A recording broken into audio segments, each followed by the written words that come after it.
Türksoy halkara ulaması tarapından Türkiye dille devletlerde geçirilen halkara çäreleri, Türkü halklaryň arasynda ýola goýulan dostlugyny gatnaşyklaryny ösürmäge uly ýardam berýär. Türksoy agdaý ýurtlaryň 3-nji halkara teatr festiwalyna Balkan vilayetiniň Döwlet drama teatriniň dörejilik topary gatnaşdy. Festiwalyň çeýaklaryna Türkmenistanly teatr artistleri Bayramhan Türkmen adly drama eserini görkezdiler. Bayramhanyň ýaş nesillere bagyşlanan watanperwerlik şygyrlaryny teatr müşteklary orunlaryndan ör turup dowamly el çarpışmalary bilen kabul etdiler.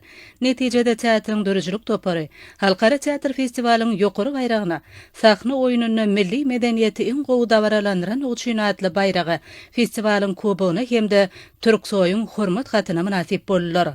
Festiwalyň çäginde mundan başga-da türk medeniýetiniň halkara guramasyny, Türksoy agdaý ýurtlaryň 3-nji teatr festiwalyna, türki halklaryň teatr sunugatyny gazandan üstünlikleri berek-berege ýakynan tanışdyrmakda.